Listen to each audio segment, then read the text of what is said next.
സേവാഭാരതി 1980കളുടെ അവസാനം സേവന രംഗത്തേക്ക് വന്ന പരിവാർ സംഘടനയാണ്.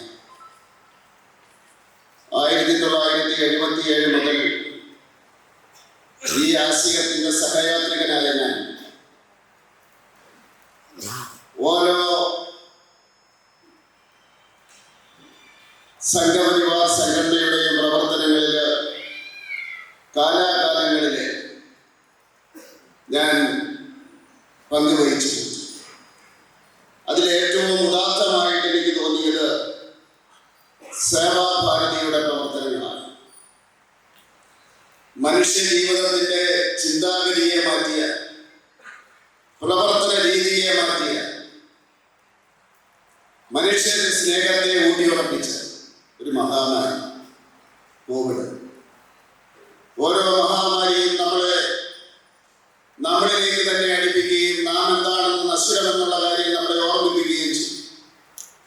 അതിൻ്റെ കരുതല് നമ്മളിലുണ്ടാകും, അതിൻ്റെ മാറ്റങ്ങൾ നമ്മളിലുണ്ടാകും. അവിടെ സഹജീവിയോടുള്ള സ്നേഹം കൂടും. കാരണം ആ മഹാമാരി തന്ന വേദന, അതിൻ്റെ കാഴ്ചകള് നമ്മളെ ദുഃഖത്തിലാഴ്ച. മഹാമാരിയുടെ ദുരന്തത്തിൽ നിന്ന് നമ്മൾ പഠിച്ച പാഠങ്ങള്, നാം ഉൾക്കൊണ്ട സന്ദേശങ്ങള് വളരെ വലുതാണ്. ഓരോ മിഡിൽ ക്ലാസ്സുകാരനും എപ്പോഴാണ് ദരിദ്രനാകുന്നത്, എപ്പോഴാണ് ഭൂരഹിതനാകുന്നത്, എപ്പോഴാണ് ഭവനരഹിതനാകുന്നത് എന്ന് പറയാൻ സാധിക്കില്ല. ഈ പദവിയിലെത്തിയതിനു ശേഷം അങ്ങനെ അനേകം ആൾക്കാരെ ഞാൻ കണ്ടു. അവരെല്ലാം തന്നെ ജീവിതത്തില് ഒരു മിഡിൽ ക്ലാസ് ജീവിതവുമായിട്ട് മുന്നോട്ട് പോയതാണ്. ജീവിതത്തിലേക്ക് കടന്നു വന്ന ദുരന്തങ്ങൾ, അസുഖങ്ങൾ, സംഭവങ്ങൾ, അപകടങ്ങൾ, അവരെ എല്ലാം തന്നെ ഒരു നിമിഷം കൊണ്ട് അവരെ ഭൂരഹിതരാക്കി, അല്ലെങ്കിൽ ഭവനരഹിതരാക്കി. അപ്പോൾ എവിടെയാണ്, ഏത് നിമിഷമാണ് നമുക്ക് എന്താണ് സംഭവിക്കുന്നുള്ള ചിന്ത നമ്മുടെ മഹാമാരിയുടെ കാലഘട്ടം വരുന്നത്.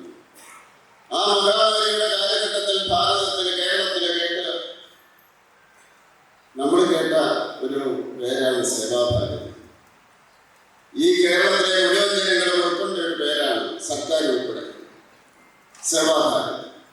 തീർച്ചയായിട്ടും ഇവിടെ ഒരു വാക്ക് പറഞ്ഞു, ആസ്തി വർദ്ധിക്കുക എൻ്റെ ലക്ഷ്യം, വർദ്ധിപ്പിക്കുക എൻ്റെ ലക്ഷ്യം. എസ്റ്റാബ്ലിഷ്മെന്റിലേക്ക് പോയി കഴിഞ്ഞാൽ ഏത് ആശയവും തകരും. തീർച്ചയായിട്ടും സേവാഭാരതി അങ്ങനെ തകരില്ല എന്നുള്ളതിന്റെ ഏറ്റവും വലിയ ഉദാഹരണമാണ് പറഞ്ഞത്. ആസ്തി വർദ്ധിപ്പിക്കുകയല്ല നമ്മുടെ ലക്ഷ്യം, സഹജീവികളോടുള്ള സ്നേഹമാണ് എന്ന് നമ്മളെ പഠിപ്പിച്ചു. തീർച്ചയായിട്ടും സഹകരണമാണ്, അല്ലെങ്കിൽ എല്ലാത്തിനെയും ഉൾക്കൊള്ളുകയാണ്, എല്ലാത്തിനെയും സഹായിക്കുകയാണ് നമ്മുടെ രീതി, ഭാരതീയ രീതി. അതുകൊണ്ട് തീർച്ചയായിട്ടും ആ സേവന രംഗത്തേക്ക് തലചായ്ക്കാനിടം അത് പലരുടെയും പ്രശ്നമാണ്. ഇത് സർക്കാർ മാത്രം ചെയ്യേണ്ടതാണ്. 4 കോടി വീടുകൾ നരേന്ദ്രമോദി നൽകി, ഇനിയും 3 കോടി പറയും. പക്ഷെ അതിനിടയിൽ ഞാൻ പറഞ്ഞതുപോലെ അനേകം കോടികൾ വീണ്ടും അവരുൾക്കൊള്ളുകയാണ്. അതിൻ്റെ പരിഹാരമായിട്ട് സമൂഹം വരണം. സമൂഹത്തിൻ്റെ കർത്തവ്യമാണ്.